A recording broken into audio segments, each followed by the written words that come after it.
તારીખ 16/3/2024 રોજ Sapar police station ખાતે એક બેન આવેલા અને એને એવું જણાવેલું કે એની સગીર વયની દીકરી ઉંમર 4 વર્ષની ઉપર દુષ્કર્મ કરેલાનું ફરિયાદ આપતા તાત્કાલિક આઈપીસી કલમ 363, 374 અને પોક્સો મુજબ તાત્કાલિક ફરિયાદ નોંધવામાં આવેલી અને અમારા આઈજીપી શ્રી અશોક કુમાર યાદવ સાહેબ તેમજ અમારા એસપીસી જયપાલસિંહ રાઠોડ સાહેબની સૂચનાથી આ કામે એલસીબીપીવાય વીવી ઓડેદરા, પછી SOG PI Parghi, SOG PSI Miyatra, અમારા લોકલ સાપર પોલીસ સ્ટેશનના પીએસઆઈ આરકે ગોયલ સાહેબ આ કામની જે તપાસ કરે છે આઈયુ CAWના WPI રાઠોડ સાહેબ તેમજ પેરોલ ફલોના અમારા રાણા સાહેબ તેમજ આ બાબતે જુદી જુદી ટીમો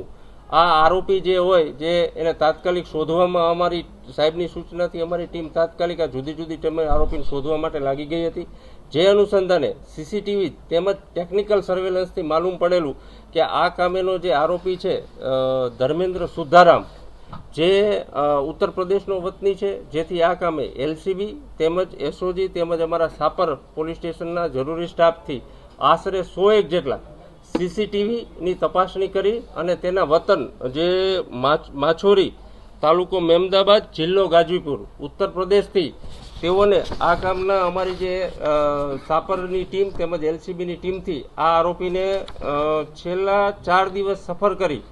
37 કિલોમીટરનું અંતર કાપી આ આરોપીને તાત્કાલિક પકડી લેવામાં આવેલ છે અને આ આરોપી વિરુદ્ધ ગુના છે કે કેમ અને કેવા આશ્રયથી જે કામ કરવામાં આવ્યું છે અને એની એમઓ કઈ છે, શું લેવા અને કેવી રીતે એનું કરતો તો એ બાબતે એની પૂછપરછ હાલ ચાલુ છે. આમ આરોપીને ગણતરીના દિવસોમાં તાત્કાલિક આ જે સંવેદનશીલ ગુનો હોય એ કામે પકડી લેવામાં આવે. આરોપી શું કામ કરતો હતો ને તેને બાળકીને શું લાલચ હતી? આરોપી જે છે સાપર વિસ્તારમાં આશરે 1-1.25 વર્ષથી આવતો હતો,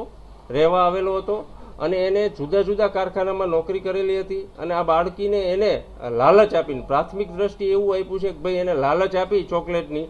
એના અનુસંધાને એને આ રીતે એને લઈ ગયેલો અને એ બાબતે સીસીટીવીમાં પણ બતાય છે. એ અનુસંધાને લાલચ આપીને આની ઉપર ખરાબ કામ કરેલું જણાઈ આવે છે.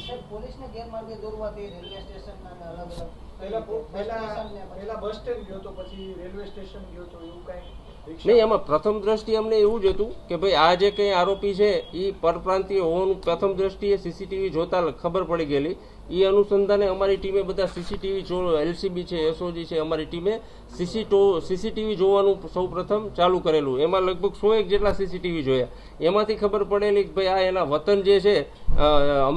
અમદાવાદથી ક્યાંય કોઈ પણ ટ્રેનમાં ગયેલો હોય એ અનુસંધાને અમને આવી રીતે ટેકનિકલ એની અનુસંધાને માહિતી મળેલી.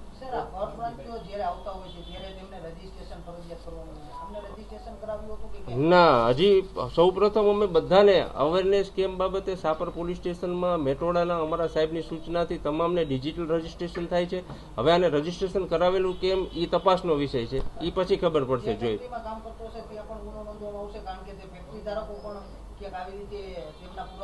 હા, આમાં કંઈ પણ એવું લાગશે જાહેરનામાના ભંગ જેવો તો તેમના વિરુદ્ધ પણ કાર્યવાહી કરવામાં આવશે. આરોપીના પેલા લગ્ન થઈ ગયા હતા અને પછી એના પત્ની એની યારે કઈ માથાકૂટ થતા તે એની સાથે રહેતી નહીં એવું પ્રાથમિક જાણવા મળેલ છે. ના, એવું હજી કઈ જણાય